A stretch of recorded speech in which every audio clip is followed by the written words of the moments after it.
Hey, welcome back to week 3 of Soul Food Sundays. Hey, check it out. Listen, you read the title, you know what I'm doing. I'm doing, a southern style smothered pork chop. This right here is gonna cry for some rice, smothered in rice, or better yet, even some mashed potatoes. Hey, listen, but this is what I'm bringing to the YouTube, virtual potluck. Don't forget, this is done with another channel, Soul Food Cooking. Listen, I'm gonna put their information. There's their banner. The information will be there. It's down in the description box below. Go by, check them out after you finish watching this video, and let's just see what they bring it to the table. And listen, I'm not gonna over talk it. We finna get right into these ingredients. And look, it's super easy to make. You know what? My mouth is watering just thinking about it. Because listen, you're going to hear this several times in this video. This here is my #1 go-to all-time favorite. Smothered pork chops. Hey, let's get it. Okay, starting off, let's look at the star. These are custom cut from my butcher, my local butcher right there. Those are 1-inch cut, chops, with the bone in. Then I got 3 slices of bacon.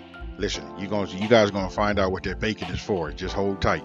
I got flour, J.O. That's that J.O. #2. That's my go-to. I started my channel with that right there, folks.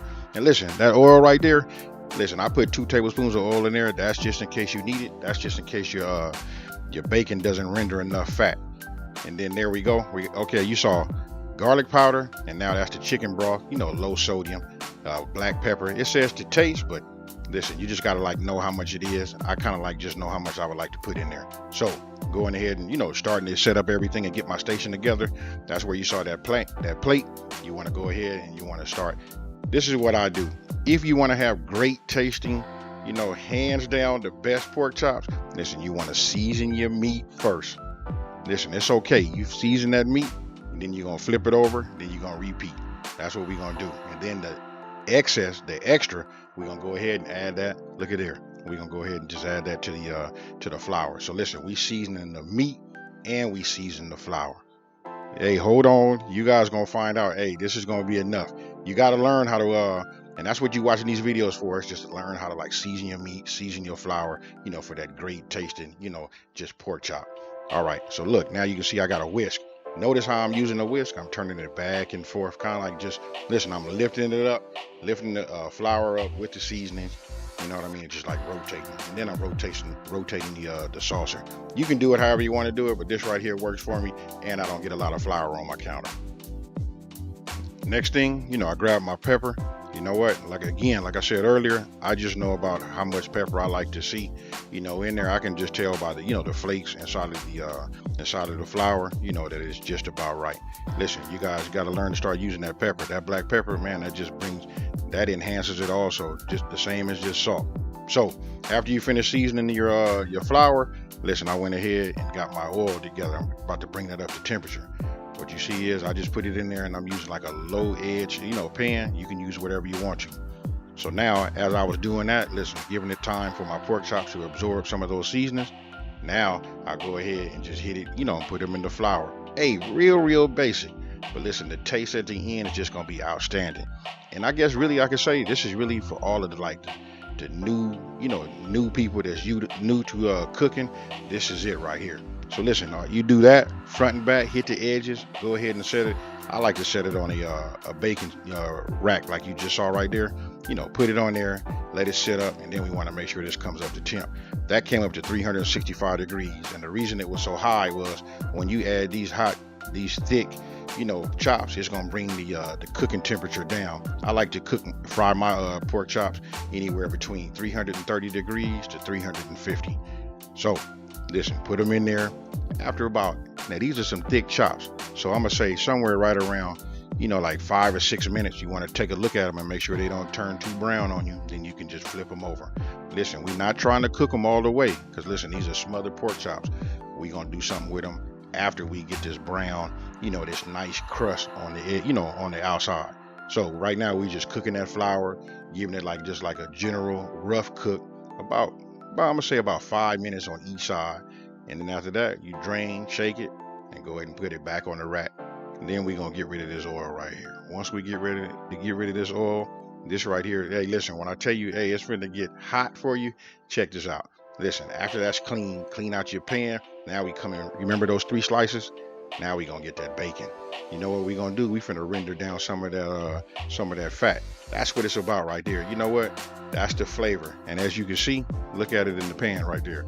Ah, yeah, it's working out. Now look, I'm gonna cook this bacon. I'm gonna cook it down. It's gonna end up being a little crispy. But my ultimate goal is to get as much fat off of these 3 slices as possible. So just go ahead. Once you got them ready, take them out. Make sure you kind of just shake them, because you want to keep all of the bacon grease inside your pan, because this is where the magic is getting ready to happen. Now, once we remove it and we done cooking cooking our bacon, go ahead, remove that from the pot. You want to keep that grease nice and hot, because now is the time for those of you guys that want to have onion. I took a large onion, chopped it down like a rough chop, and then it was time for me to just add that to it. Be careful, because it's hot. Onions have water in it and it can splash. So if you notice, I'm kind of throwing it away from me. That way I don't catch any splash from no hot grease, no hot bacon oil. So now look at this right here. You see it starting to turn brown. It's picking up all that flavor from the pan, and it's on its way to becoming translucent. That's the word, you guys, translucent. Now listen, we're not making no burgers, so I'm not going to cook it all the way down and caramelize these, because listen, we're going to add that to our gravy. So you see I'm shaking it off, because we want to leave a little bit of that onion flavor, that bacon, that bacon grease. And then what we going to do is, you remember that we started off with that seasoned flour. We're going to take 2 tablespoons and add that to it. And now we getting ready to make some magic. Now, here's what I want to tell you. Once you get your whisk, some people do it old school. My grandmama did. She used a fork, but I'm using a whisk right here. You want to continuously, keep whisking that flour. You don't want it to burn on you, and you can see the color changing. And you want to cook some of that flour taste out of it. But believe me, it's absorbing that onion and that bacon flavor, and that's, I can't say it enough. Now, you see that right there? That's that chicken broth. Some people make theirs with water. I'm gonna show you how they do it down south and make it southern style. Look, that's that chicken broth. Go ahead. Once you start adding that, slowly, keep whisking. You can see it kind of it tries to lump up, but as long as you keep it moving, it's going to become silky smooth. We just going to keep working with it. That's the first cup, because we're going to have 2 cups. Go ahead, fill up another one, or if you got a Pyrex, measuring cup, if you got a 2 cup, that's even better.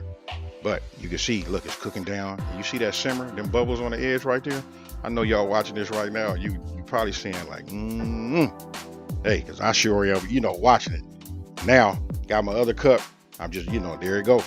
Listen, the longer you cook it and keep it under that heat, it will thicken up.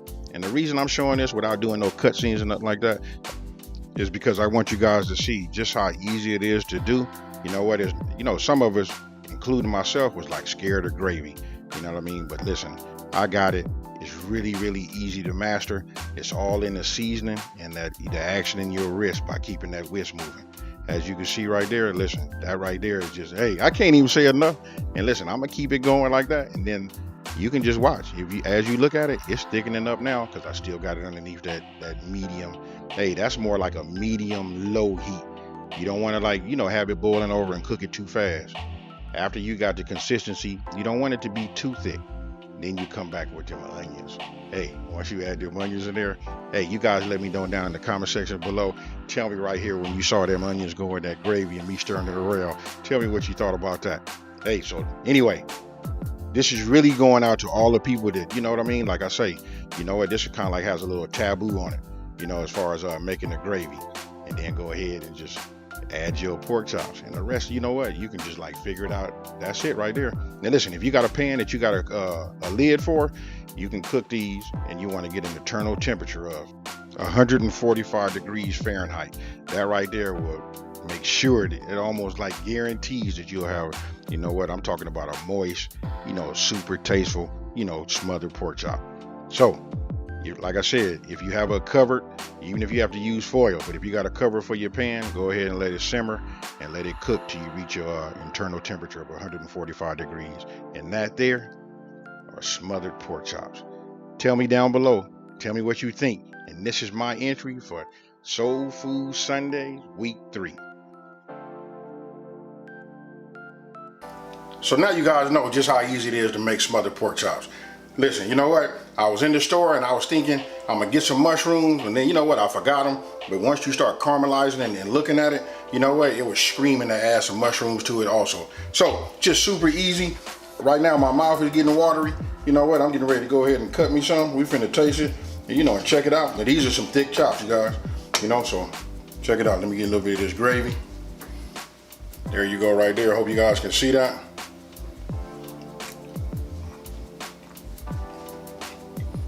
If you guys didn't know, excuse me, smothered pork chops are my favorite, hands down. Prefer this over even steak.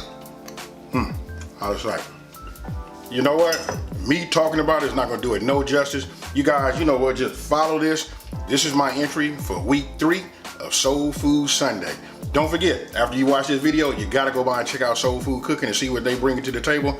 I like to be surprised, you know? So I don't ask what it is, you know what? For this virtual YouTube potluck, you know what? I'm gonna go ahead and bring these smothered pork chops. Hopefully they bring some kind of side dish, or you know what? Whatever they bring, I can promise you it's gonna be A1. You guys, don't forget, go by and check them out. I'm gonna leave a link to their channel and to their video down in the description box below. Hey, with that being said, you guys, you know, if you're new to my channel, you know what? Subscribe. Don't forget to hit the like button and share this video and let everybody know it's a channel out here that's simplifying these recipes and taking the mystery out of cooking. Hey, with that being said, you guys, I'm out.